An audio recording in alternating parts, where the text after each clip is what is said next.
There it is. Let's dive into some Monday Night Football here. The Los Angeles Rams fell to the San Francisco 49ers 24-9 on Monday Night Football. Yes, the Rams, again, the offense not showing out. They only score 9 points on a very good, and I'll give the Niners defense credit. The Niners defense is good.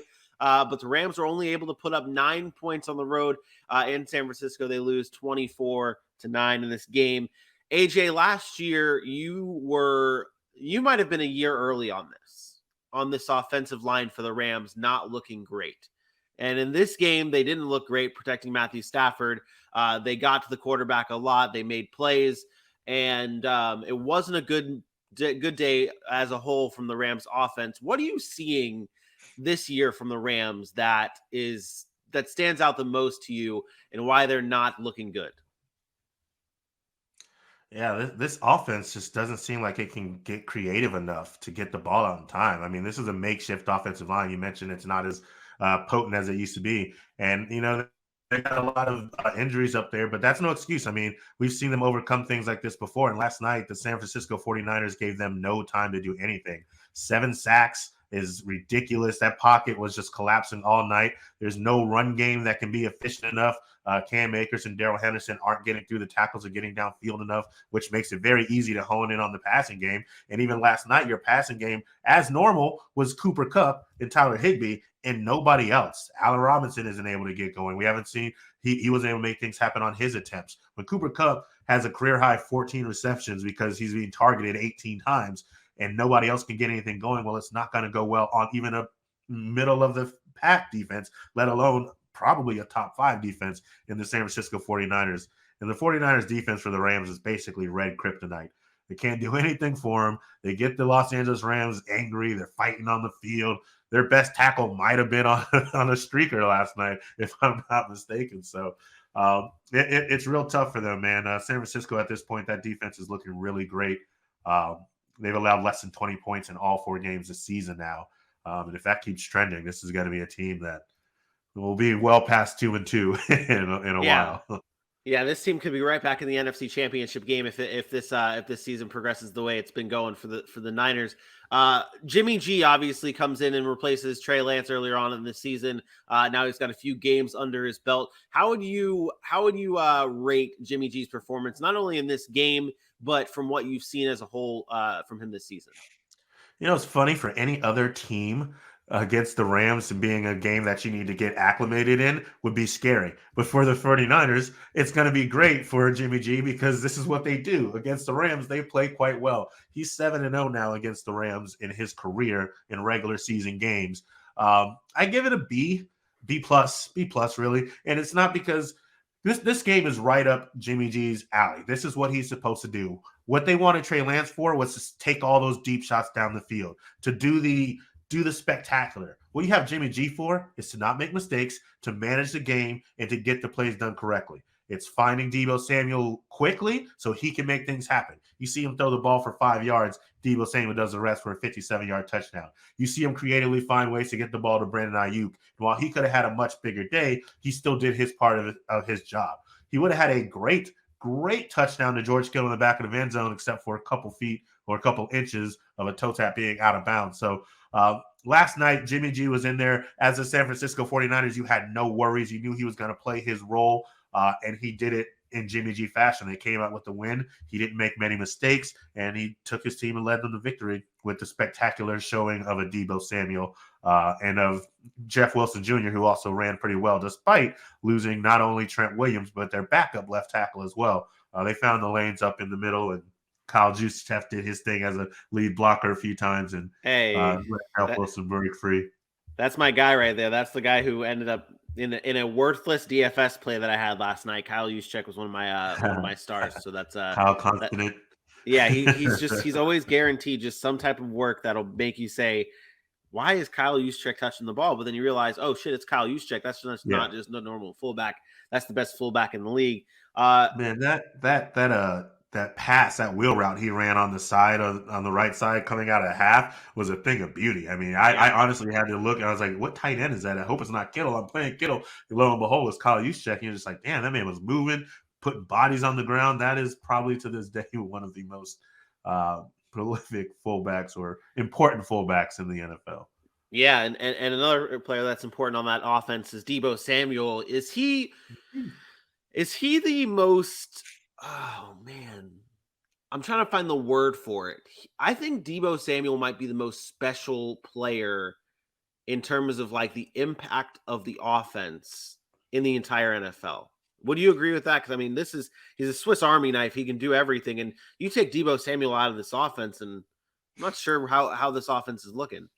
That part I can agree with. If you take him out of this offense and you have Jimmy G back there, now you've got some issues because there's not enough creativity. There's not really an X factor. George Kittle wouldn't be able to do it all by himself without having guys like this. But he is incredibly hard to plan for because he's now one of those guys that they line up everywhere. I think if you saw the Monday night graphic, he's lined up at the outside left 46 times, the outside right 47 times. He's lined up in the slot 6 or 7 times on both sides. He's lined up at the tight end position. He's lined up in the backfield. You never understand where to be to stop a Deebo Samuel, which creates mismatch problems all over the field. And when you finally put a guy on it who you think, all right, that guy has a good shot on Deebo Samuel, well, one of two things is going to happen. They're going to go somebody else and beat you that way. Or two, Deebo Samuel is going to get the ball in a creative fashion and then make the yards after the catch. And as you can see, it is very hard to bring him down. As short as he is, that man is stout down low. When you make Jalen Ramsey bounce off your tree trunks, that's saying something about the strength that you have. So he is incredibly hard to plan for. When he's healthy, he's one of the best receivers, one of the best players in the NFL. And that's why I went to bat for him all last season and will continue to do so until he's injured. Yeah, he's something special. He is something special for this game. So when we dive into the specifics of this game, what were your takeaways as a whole from either side of the ball, 49ers or Rams? What was your biggest takeaway from this game? I don't think it's time to panic on the Rams. No, you're not supposed to look like this against a division rival. But once again, this has been that trend. It's kind of like the Jacksonville Jaguars and the Colts. It's just what happens. The Colts always lose. The Rams seem to always lose against the 49ers. They're a good team. Sean McVay's a good coach. They're going to get it together. We're hoping some of those pieces, and when I say we, just NFL fans, I'm not a Rams fan, hoping some of those pieces in the offensive line get right, get healthy. And I don't think we should be labeling Super Bowl hangover on the Rams yet. We talked about some of their mishaps last season. We saw what they were able to do when it really mattered. So I think they're going to get it going. I think you look at this game and, they were exposed in some places and some things that need to be fixed. I believe Sean McVay and Matt Stafford will get that right. And you'll see them playing quite well deep into the late parts of the season. I'm not going to jump into a deep run in the playoffs yet. I don't know that. I imagine they'll make the playoffs, but I don't think they're a team that we're going to look at and be like, oh, they're in trouble. They need some major help. That's my biggest takeaway from both of the sides of the game. Great game played by San Francisco. They deserved every bit of it. And I'd like to thank them for allowing me to win a game because of Matt Stafford. Amazing. I think, and let's wrap this up with fantasy talk here. I think, is it time that you can drop Allen Robinson? I mean, yes.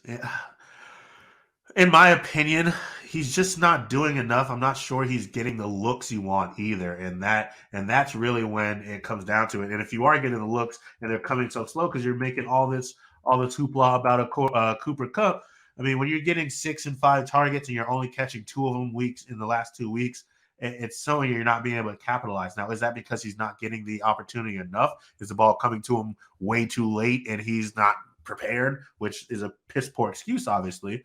But I think there's better options out there. And he's one of those players that look like if you drop Allen Robinson, and there's a good chance if you found a reason to need him again, he'd still be there for you to pick him up. Yeah. I think it's 4 weeks in. There's probably some better options out there.